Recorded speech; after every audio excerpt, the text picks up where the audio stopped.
In a galaxy where empires crumble, and even the stars have forgotten the word courage, a princess stood alone, born to lead, but never taught to fight.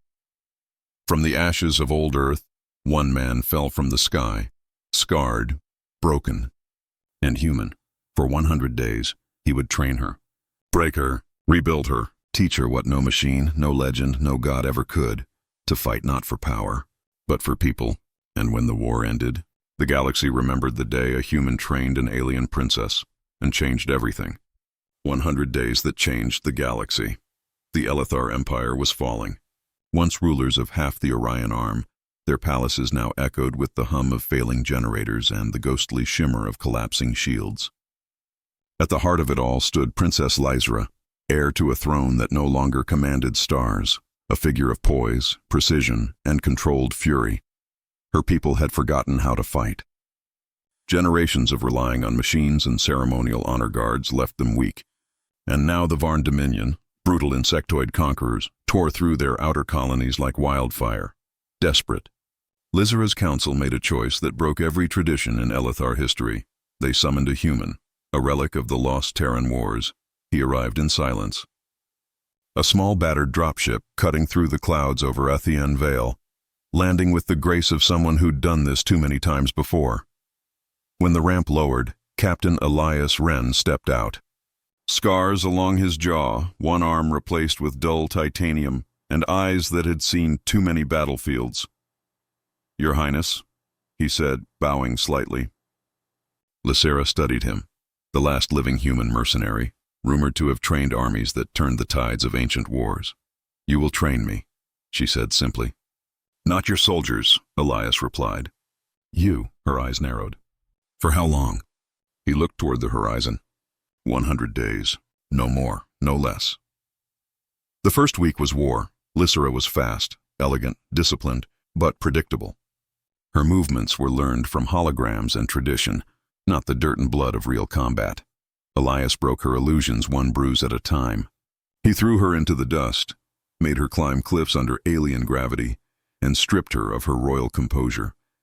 "You think war is honor," he said, standing over her as she gasped for breath. "It's survival. Nothing more, nothing less." She hated him. The way he looked through her, the way his voice carried no fear. But as days turned to weeks, she started to understand. He taught her tactical thinking. To use the terrain, to read patterns in enemy movement, to feel the rhythm of a fight, not just see it. He taught her to shoot, to lead, to fail, and stand again. By day 30, her royal armor was gone, replaced with worn leather, a human combat vest, and calloused hands. When she looked in the mirror, she no longer saw a princess, but a soldier. Day 56. The training had shifted. It was no longer physical. It was mental. Elias forced her to make impossible choices. He simulated battles where she had to choose who lived and who died. "Every command cost blood," he said. "If you don't feel it, you shouldn't lead." Lysra began to see through his mask. In the quiet hours, when he thought she was asleep, he'd stare at the stars, whispering names under his breath. The ghosts of humans long dead, his crew, his planet. She approached him once softly. "You lost them?" He nodded. "We lost everything. But we learned one thing no other species ever did." She tilted her head. "What's that?" "To keep going, even when it's hopeless." That night she wrote in her war journal, "Humans, they are chaos wrapped in kindness, pain made into purpose. I think I finally understand why the universe fears them." On the morning of the 100th day, the Varn attacked. A fleet of bioships descended over the crimson cliffs of Athien Vale, swarming like locusts. The Elithar soldiers panicked. Command broke down, and in the midst of it, Lysra stood tall, her voice cutting through static and fear. Shields to grid formation. "Units 6 through 9, with me!" She moved like Elias taught her, swift, grounded, and unpredictable. Her spear struck with precision, every motion powered by will, not heritage. When the front line collapsed, Elias dropped from the ridge beside her, pulse rifle roaring. "Guess training's over," he grinned. Lysra smirked. "Then fight with me, human." The battle raged for hours. The pair fought side by side, teacher and student, warrior and princess. They drove back the swarm, inch by bloody inch, But when the last Varn detonated its core, Elias threw himself between the blast and Lysera. The explosion tore through his armor. He fell, hand gripping hers, his voice a whisper through the chaos. "Lesson 100, he said faintly.